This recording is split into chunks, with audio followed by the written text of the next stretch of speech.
Yes, how do you look at how Saudi Arabia, Qatar, those nations, how they are dealing with changes in Bahrain? Well, is that a problem for them? I think they don't. I think, and this is exactly, I think Saudi Arabia is preferring not to see the conflict in terms of Sunni-Shia conflict. You may be amazed, but it's true. Why? Because looking at it as a social protest movement will allow it to deal with its own problems as a social protest movement and not to change the regime. But Saudi Arabia will be facing more difficulty because Saudi Arabia is not a constitutional democracy. Yes. It's not yet, Bahrain still have more freedoms, more, they have a parliament, yes, they have more. So they have some kind of representation, whereas in Saudi Arabia they have the framework, but they need really to reform the framework. In Saudi Arabia, you need to bring up and set up a framework for democracy. Well, a lot of eyes are looking towards Saudi Arabia, but before I go on with you, I want to take Professor Alon Ben-Meir. He's professor at New York University. He's joining us on the phone.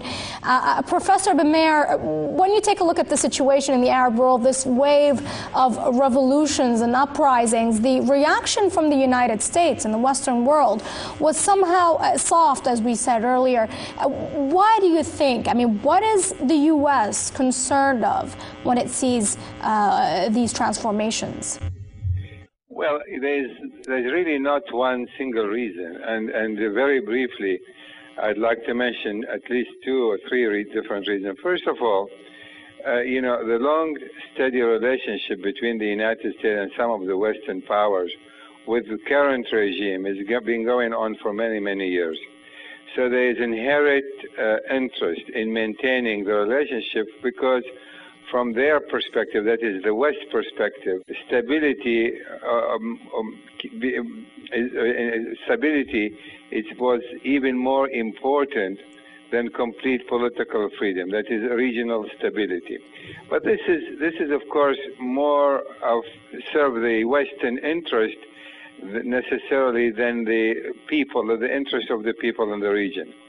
But the more important reason is that political freedom, if it becomes all of a sudden, let us say, if Egypt or Bahrain institute completely political freedom based on free and fair election, without concurrent economic development, this political, simply it will not succeed, it will backfire. Because, for example, if you take Egypt, with millions, 50 million, possibly more, living under poverty line, give them all the freedom they want. They can go and elect and their representative and all of that. But if they don't have food, if they don't have shelter, if they don't have good schooling, if they don't have health care, freedom in there, that doesn't mean much. I was in Egypt so many times, and I tell you, I know from experience, first they say, give me food and freedom, but I don't want freedom without food. And that is the dilemma that the West is facing, and Egypt and many other Arab countries are facing. For them to be able to succeed in political freedom, they need much longer transitional period. And during this transitional period, major economic development programs have to be taken place concurrently, specifically sustainable development program, so that there will be more jobs, more opportunity, better income. Look what happened in Egypt after the initial uprising. What they are doing today, they're striking all over. Why they are striking? What are they demanding? They want more money, they want more opportunities, they want more jobs, this is what they want. They set aside, because what they feel is, we have now political freedom, but what does that mean?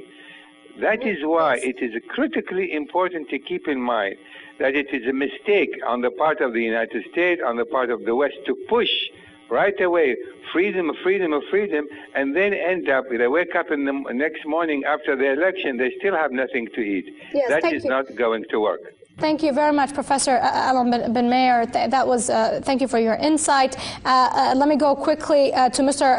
Mohammed Abdul Malik in London. Quick question for you. Do you think that we will have new Arab leaders meeting in March in Iraq?